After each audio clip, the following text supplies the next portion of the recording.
Waiting for it to show up. Waiting for this 10-minute recording to show up on the Pixel. Screenshot. It's a 10-minute 29, at least a 10-minute 29-second recording at 3:54 p.m. on May 25th, 2025. I'm gonna go out, movies, and there it is. Still waiting for it to show up. Waiting for it to show up.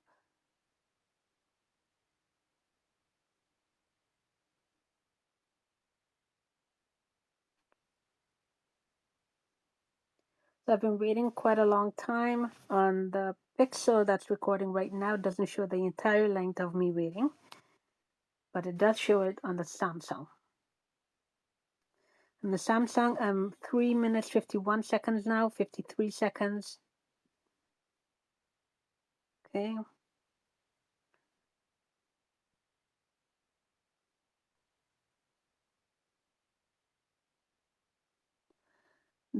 The 56 minutes 24 second right here is uploading right now on the Pixel. Go to YouTube.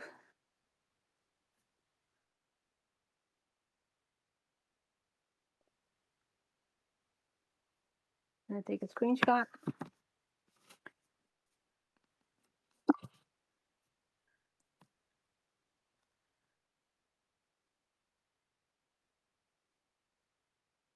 Okay, so that's number 670.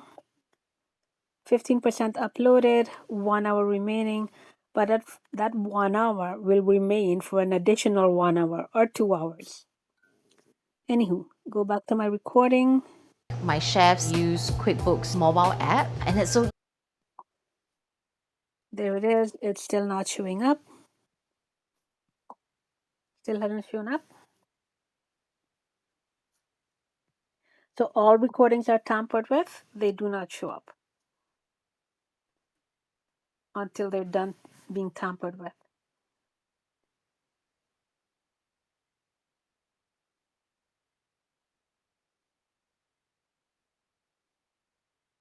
Four p.m. now, May 25th.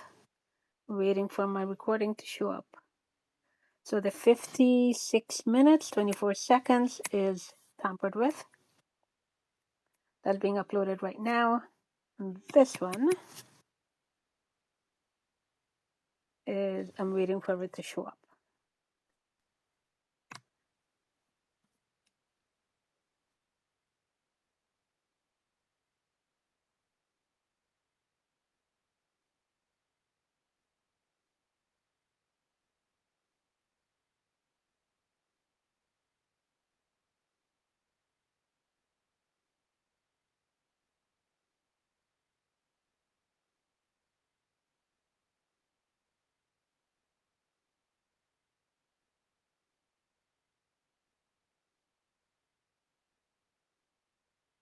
Still waiting for it to show up.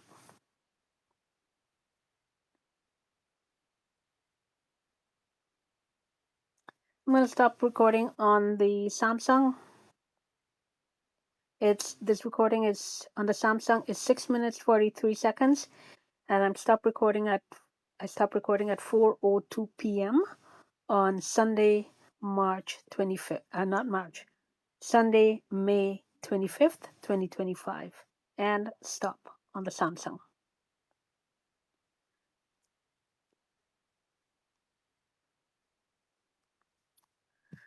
All right, now on the Pixel, still waiting for my recording to show up. Tap on it.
CBC is on, so CBC should be in this recording.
Tapping on it, waiting for it to show up.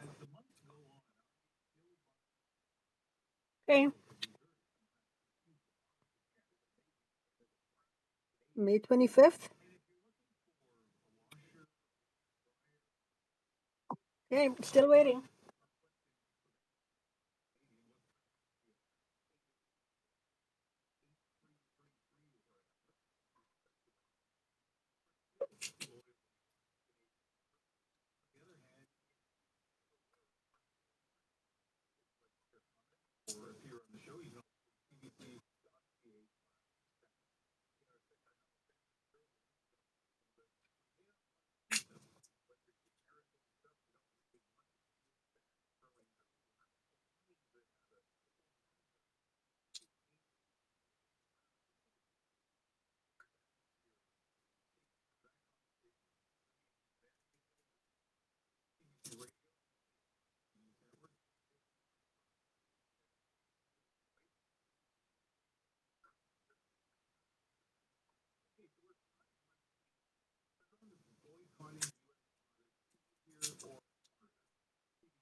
CBC is on, and it should be in the background.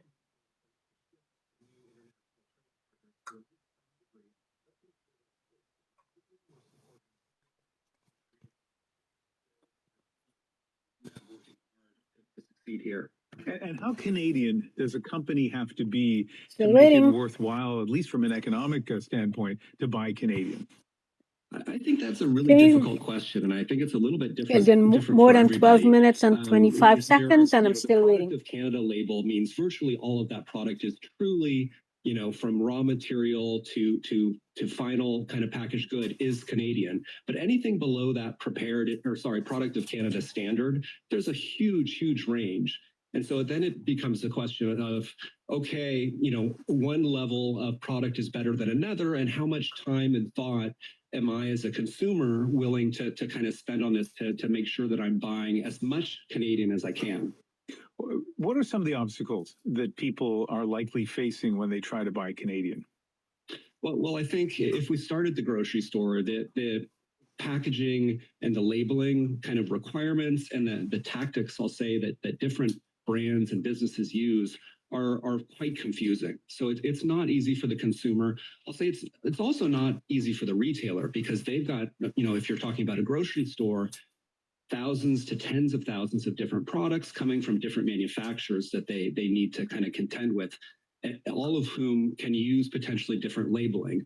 There are kind of rules and a structure in place for our physical channels that's actually much better, you know, for bricks and mortar retail stores than it is online, which is a real wild west.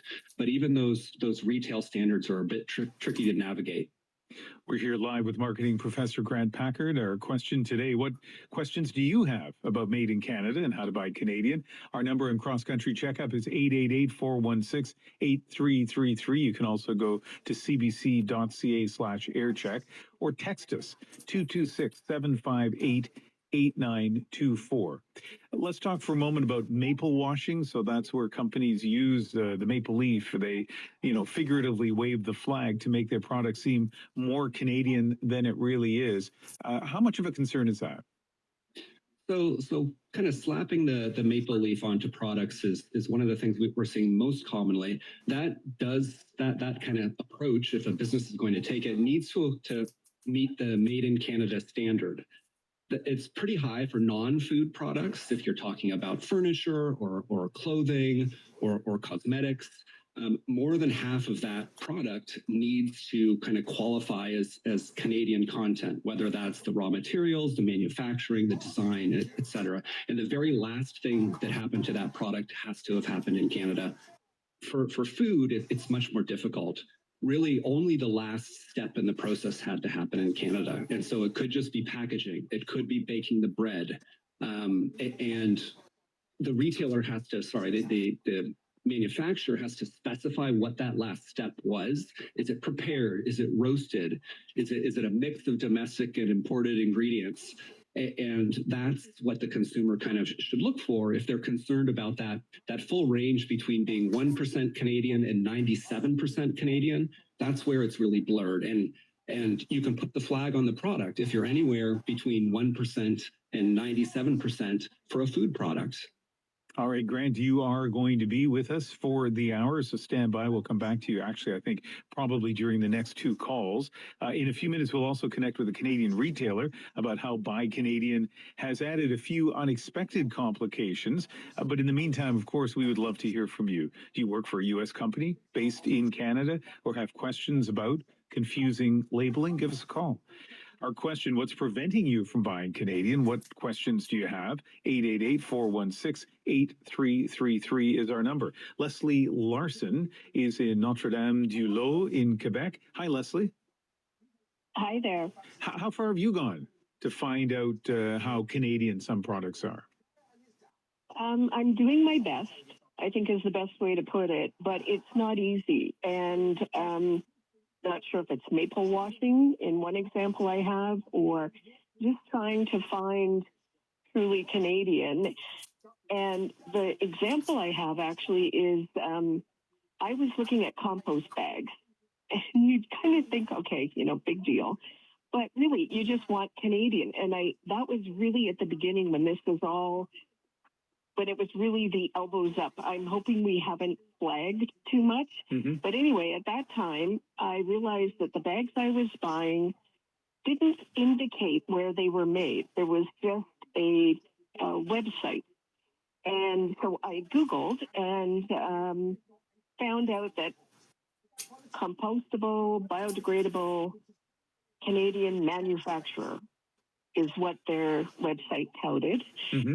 And it turned out that no, they're actually made offshore. So the bag to earth that I was getting before, made in Napanee, so 100% Canadian, based in Canada, made in Canada, true Canada.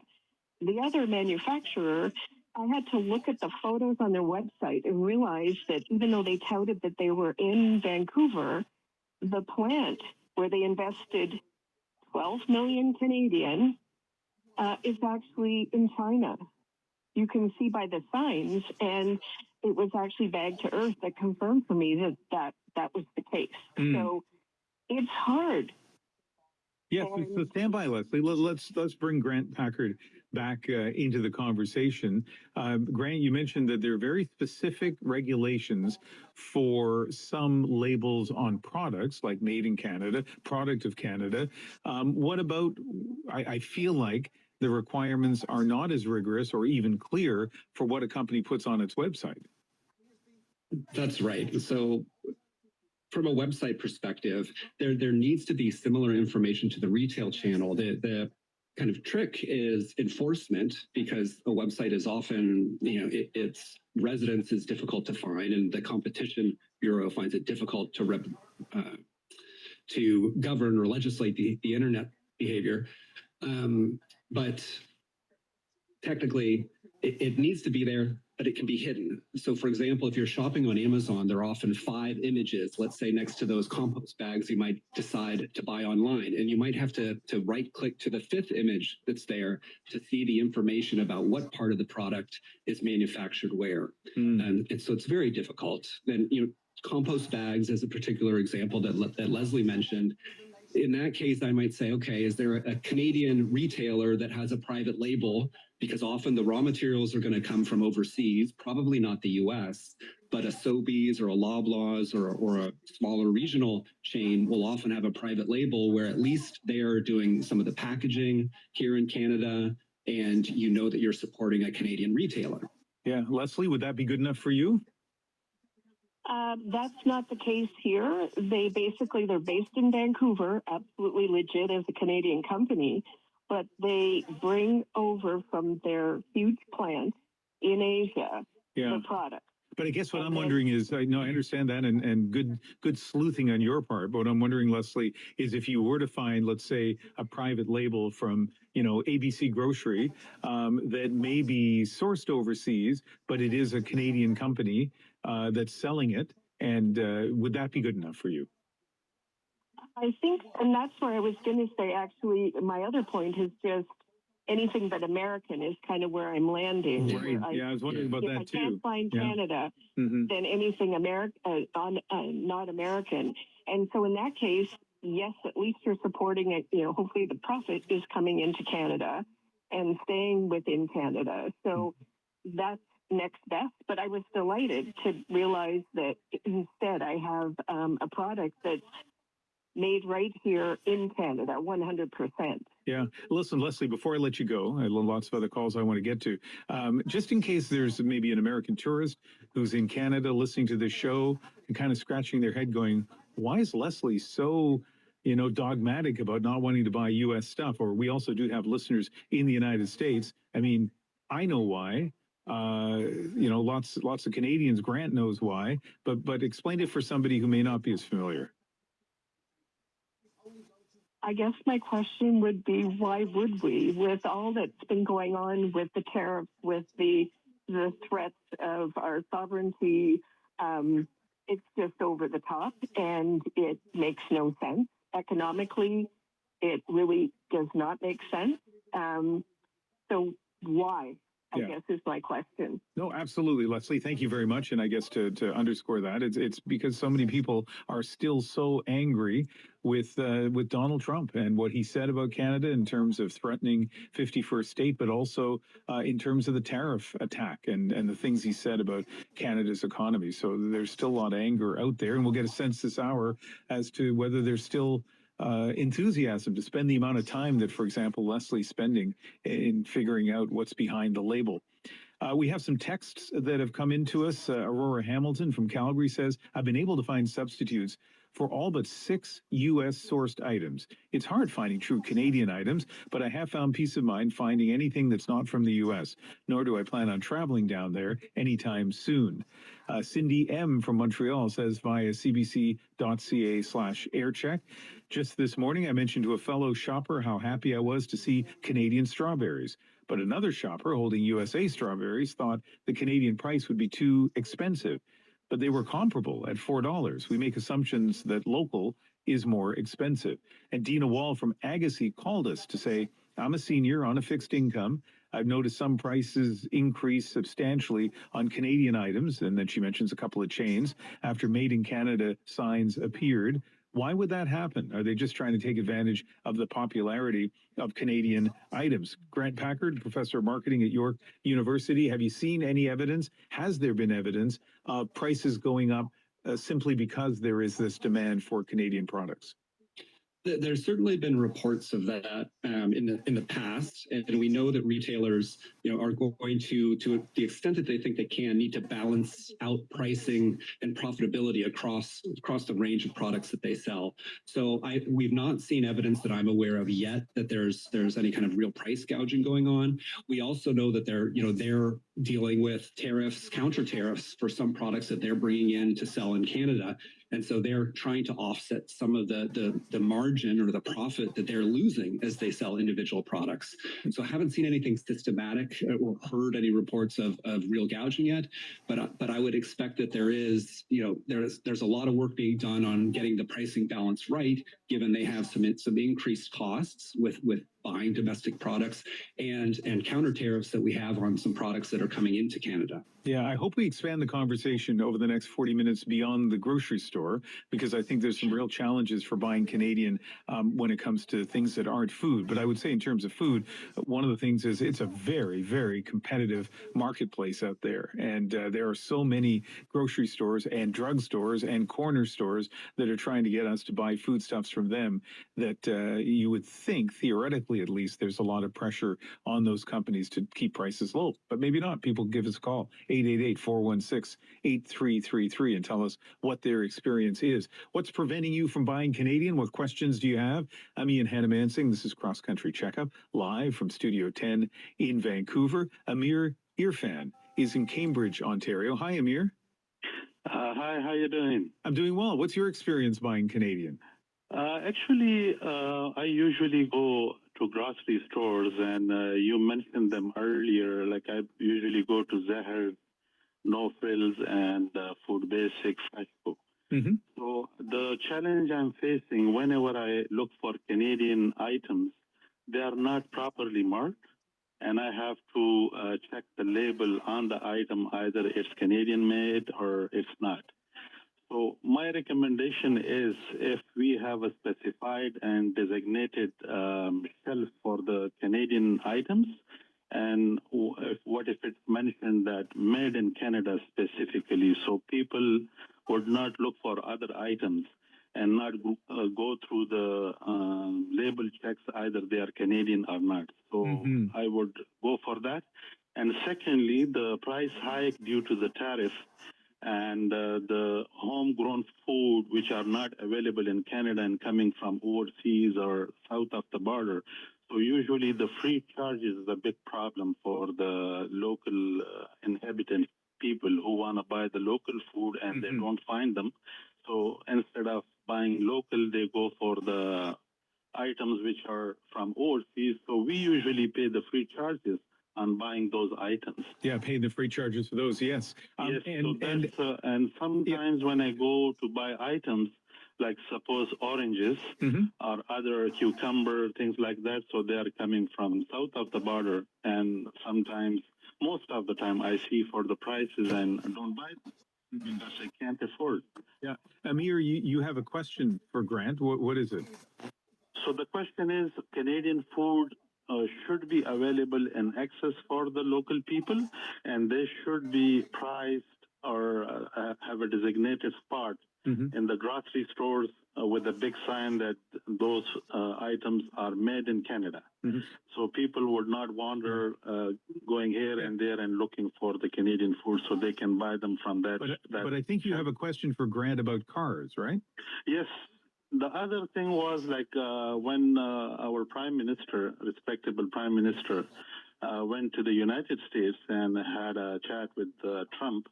And in his conversation, Trump mentioned that we don't need cars from Canada. So Canada is the one who always need our cars. So I was thinking that being a developed country and being a proud Canadian, why not Canada have plans for their own cars to manufacture their own cars? Instead of having Honda or Toyota, they have so many manufacturing plants all over Canada, but we don't have any Canadian manufacturing plant here.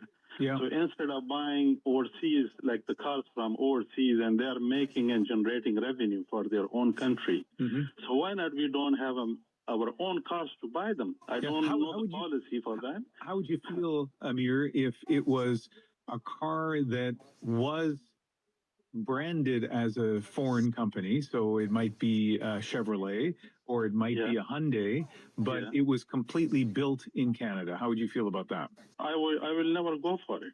I will prefer Canadian made, you know? Yeah. Okay. Well, so that's interesting. Okay. So let me put the question to Grant. I was thinking, you know, there's a fighting chance that Canadians could build an entirely built in Canada car, but that's a foreign brand. But it sounds like Amir would like an all Canadian car. That seems like a pretty big challenge, but you tell me. I would think as different kind of expertise in different sectors and kind of major manufacturing businesses go, we have a lot of expertise. We've been working with the Americans for the most part for decades. Our automotive industry is extremely integrated.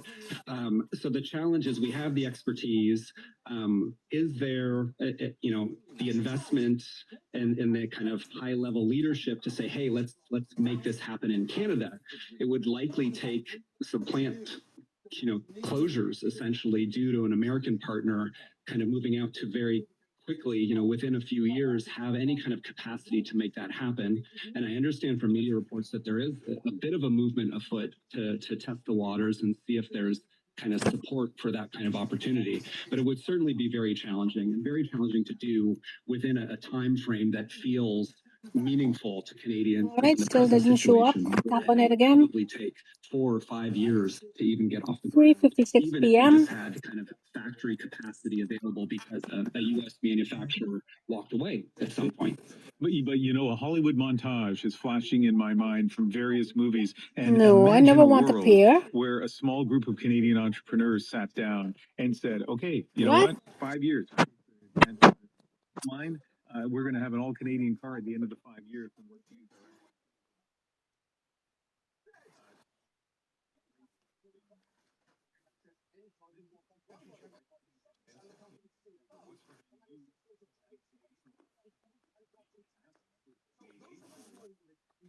I do not have an iHome IBN43.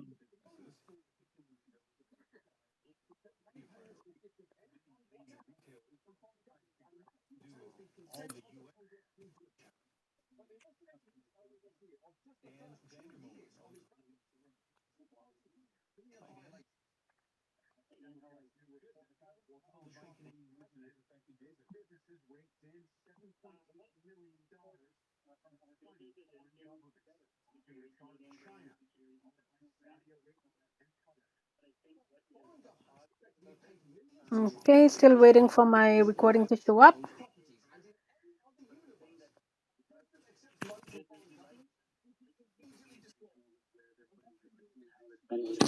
And I think that was why we started our business to begin with.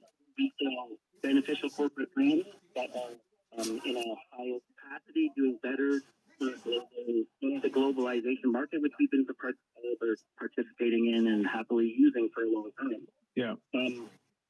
But it means people are thinking about where they're putting their money, and I think that is another level to this whole piece. Is that for the last number of years, we've just been very much moving towards ease and cheap and fast, and outside of the food market, that is where that's where the direction has gone. And now people are stopping to think about who they're giving their money to, and I think that's a really important piece. Yeah, and we are having a little bit of problem with your phone line, Dan, but I want to stay with you at least for a couple more minutes. So those people who are listening and are going, I can't hear all the words, please bear with us because I think we have a couple of important points to get to, but then we'll move on to other calls. You have some U.S. made stock in your clothing store that you're kind of stuck with? Yeah, but they're brands that we believed in before Donald Trump came along. So the challenge is those organizations are still good organizations that still manufacture well, treat people well, manufacture quality. So we're not just going to fire sale and get rid of it because Donald Trump has made these things happen. So that is the challenge for us.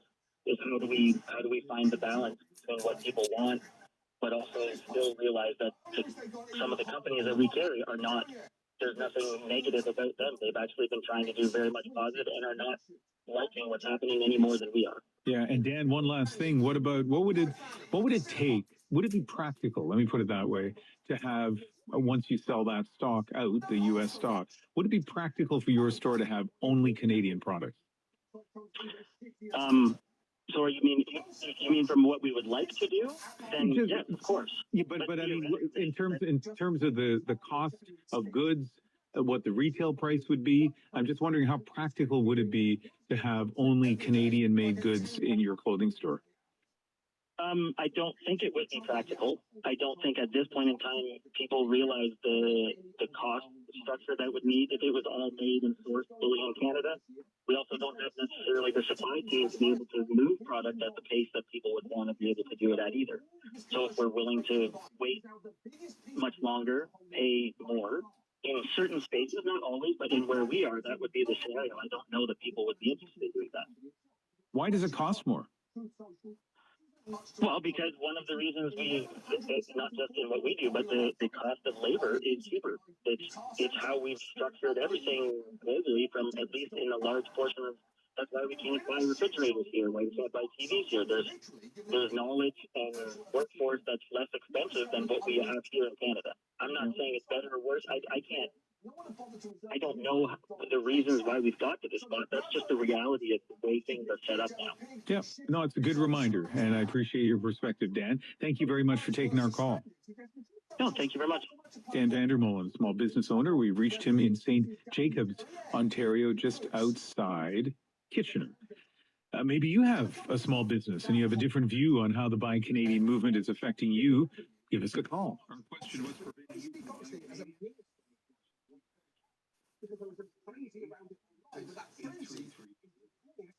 All right, so that's not going to show up.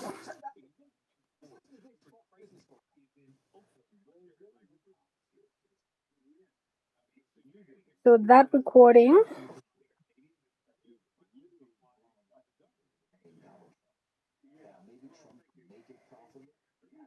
is at least 10 minutes, 29 seconds, waiting for that recording to show up. And what's up? Oh, one more thing. So these are the many black empty screenshots. So here's this one here. Tap on it. Today, May 25th at 2:24 p.m. Next one, 2:24 p.m. Next one, 2:25 p.m. All black. Go down. Next one, 2:25 p.m. All black. All black. Black screenshots. So this has to do with not being able to access Adobe, the free Adobe, and not being able to open the file that TPS sent to me. So they're all black there. One There's 3, 4, 5 of them that are black. The sixth one, I wrote black screenshots. When I stop recording, I say stop. Go out. And then there are these ones here. This is the recording that's being uploaded right now.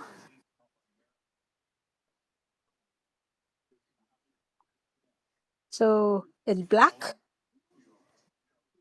There, I took a screenshot of it. Black. It's black. This is today again, 3:14 p.m.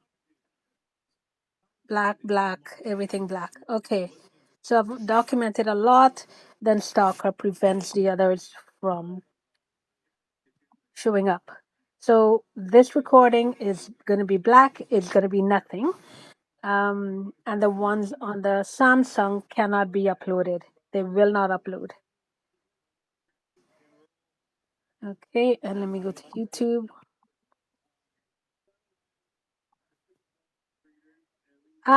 So okay, so it was 15% uploaded. Now it's 8% uploaded, and it will not show the length of time remaining. So this is a big problem. So it's not uploading right at the bottom. It says one uploading there, but at the bottom right where it says you, it normally shows the uploading icon. So here we go, 2 hours. 2 hours. So far it's been uploading for 2 hours. Okay. So photos, screenshots. So there it is. Just now I took it 8%. So this is my iHome is my radio. And my phone uses Bluetooth to pair with everything, but Bluetooth is off. Bluetooth is off. But that doesn't mean shit because it wants to pair. Bluetooth is off. See, Bluetooth is off. Always. It is never on. I never turn Bluetooth on. But my Mac, not my Mac, my phone does have Bluetooth, and Bluetooth is on. So here it is. Do you want to pair Bluetooth device, my radio, with my Pixel? Okay, so here it is, that video 670 today at 3:59 p.m. So at 3:59 p.m. it said 1 hour remaining. So that's at 3:59 p.m. today, May 25th, 2025. It was 1 hour remaining, 15% uploaded. And then at 4:35 p.m. today again, May 25th, it says 8% uploaded. Not 15%, it went down, but it wouldn't show the time remaining. That's because he switched it. He switched on slow Wi-Fi, slower, not slow, but slower Wi-Fi. And now that upload will take how long? Nope, it will not show the time. That's because it will take at least 5 hours to upload. And that's the way it goes. Take another screenshot here. It will not show the time remaining. Now it will not show the time remaining. But here at 3:59 p.m. it showed the time remaining. All right, so that's just the way life is when one is hacked using Pegasus. And go back to YouTube. So it's been uploading for 2 hours now. Don't know. 10% still. Okay. And then I go here and I go out to my screenshots. Out here and go to my movies. And this one here, where the screenshots keep disappearing, and I recorded it on the Pixel. Pixel refused to upload, and the Samsung refused to upload, and the pixel will not show what was recorded on the Samsung. Anyways, such is life. And so this recording, I'm gonna say stop at least 41 minutes and 49 seconds. If my voice is not in it, it's because it has been tampered with. So save that, and CBC should be in this recording. Yeah. And stop.